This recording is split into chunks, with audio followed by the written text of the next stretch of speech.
പാറയപ്പറന്മാർക്ക് തെറ്റുപറ്റിയാൽ മാപ്പ് പറയാൻ ഒരിക്കലും മടിക്കാറില്ല. മാപ്പ് പറഞ്ഞിട്ട് എന്ത് കാര്യം? എന്റെ ഏപ്പ് തിരിച്ചു കളഞ്ഞില്ലേ? ഇടുപ്പിന് താഴോട്ട് ഞാൻ മറന്നു. ഇവരൊരു സമ്മാനം തരാനാ പുറകെ ഓടിയത്. ആഹാ, ഓ, എന്റെ കയ്യിലിരിപ്പിന് ഇതിൽ കൂടുതലൊരു സമ്മാനം എനിക്കിനി കിട്ടാനില്ല. എനിക്ക് വേണ്ടി കണ്ണീരൊഴുക്കണ്ട.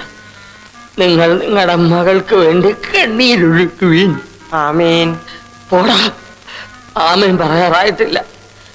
അതിനു മുമ്പ് തൊഴുകൈകളോടെ എനിക്കൊരു സത്യം കൂടി തുറന്നു പറയാനുണ്ട്.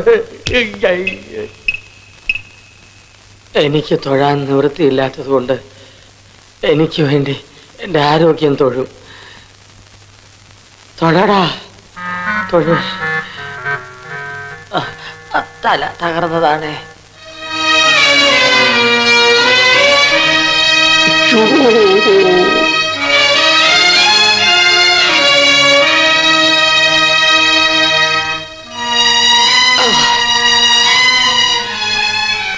മരണം കാത്തു കിടക്കുന്ന ഒരാളുടെ അവസാന മൊഴി എന്ന നിലയ്ക്ക് ഇന്നിരയുടെ അപേക്ഷയുണ്ട്. ഞാൻ പറയുന്ന സത്യങ്ങൾ കേട്ട് എടുത്തു ചാടി അവിവേകമൊന്നും കാണിക്കരുത്.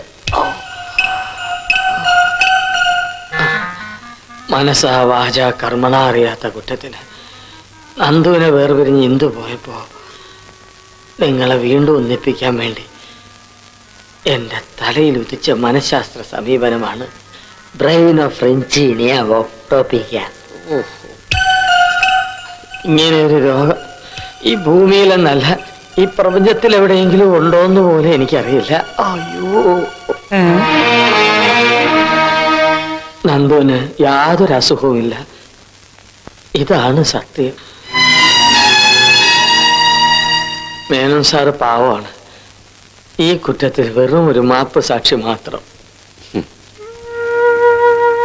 എന്തുട്ടി, നിന്നെ വീണ്ടും വിഡ്ഢിയാക്കിന്നറിഞ്ഞപ്പോ എനിക്ക് സഹിക്കാൻ കഴിഞ്ഞില്ല.